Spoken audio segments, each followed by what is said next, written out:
चलाओगे? लाठी चलाओगे? इतना दम है? लाठी चलाओगे? प्रशांत किशोर ने विधानसभा का घेराव क्यों किया? पुलिस ने उन पर और कार्यक्रम में शामिल लोगों पर लाठियां क्यों बरसाई? तुम जनता पर लाठी चलाओगे? इतना दम है तुम्हारा?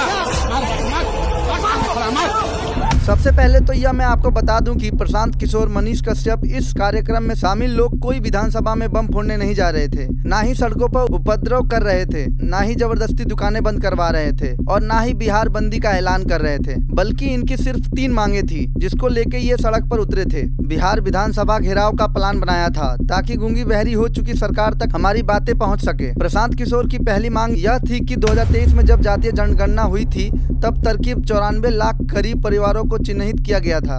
उस समय सरकार के द्वारा कहा गया था कि इन 94 लाख गरीब परिवारों को आर्थिक सहयोग के लिए, उनका बिजनेस व्यापार में बढ़ावा देने के लिए 2 लाख सहयोग किया जाएगा, लेकिन अब तक उन 94 लाख गरीब परिवारों को 2 लाख नहीं दिए गए। प्रशांत किशोर की यही पहली डिमांड थी कि आखिरकार उन गरीब परिवारों को 2 लाख क्यों नहीं मिला। दूसरी डिमांड ये थी, जो गरीब, अति पिछड़ा, दलित, महादलित के लोग हैं जिनके पास अपनी जमीन नहीं है, उन अति पिछड़ा लोगों को 3 डिसमिल जमीन देने का वादा जो सरकार ने किया था उसे कब पूरा करेगी। और तीसरा, भूमि सर्वे के नाम पर, वंशावली के नाम पर, रसीद और दाखिल खारिज के नाम पर जो ब्लॉक स्तर पर भयंकर धांधली हो रही है उसे कब रोका जाएगा। और इन्हीं 3 मांगों को लेके प्रशांत किशोर अपने कार्यकर्ताओं के साथ जमीन पर उतरे थे। बिहार विधानसभा घेराव का योजना बनाया था, लेकिन सत्ता में बैठी सरकार इन बातों को सुनने के बजाय इसे दबाने में भरोसा करती है। इसलिए प्रशांत किशोर जैसे ही हजारों समर्थकों के साथ सड़क पर उतरे, वैसे ही पुलिस ने बल प्रयोग कर इसे रोकने की पूरी कोशिश की। इसके लिए कहीं जोर जबरदस्ती किया, कहीं पत्रकारों का कैमरा भी बंद करा दिया। जैसे कि एक वीडियो वायरल हो रहा है जिसमें श्रीकांत प्रत्यय एक वरिष्ठ पत्रकार हैं जिनके हाथ में माइक है, इसके बावजूद उनके साथ जोर जबरदस्ती किया गया। लाठी मारो, यह बात भी सुनी जा सकती है और यह वीडियो भी वायरल है।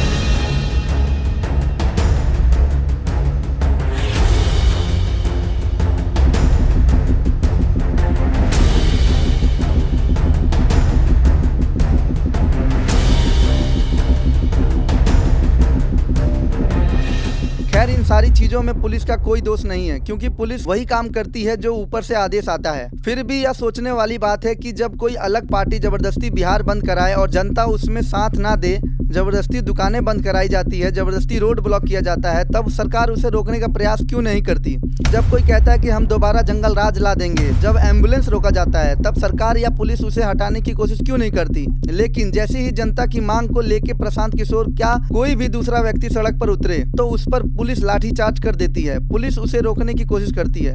आखिर ये कौन सी बात हुई।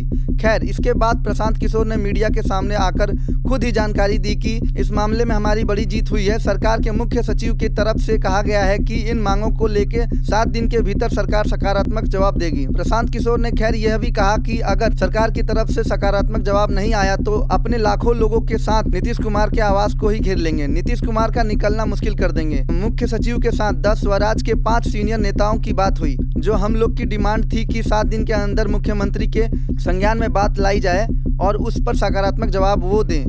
मुख्य सचिव ने सरकार की ओर से यह अभी हम लोग के डेलीगेशन के आश्वस्त किया है कि 7 दिन के अंदर इन मांगों पर सरकार का क्या रवैया है, क्या सरकार का जवाब है, वह हम लोग को दिया जाएगा। हम लोग उनके 7 दिन के अंदर जवाब का इंतजार करेंगे। 7 दिन के बाद अगर वह बात नहीं मानी जाती है तो अगला कदम आप यहीं से अनाउंस कर देते हैं, मुख्यमंत्री को एक अन्य मार्ग में घेर देंगे। इस मामले में आप क्या सोचते हैं? अपनी राय जरूर दीजिए। जय बिहार, जय भारत।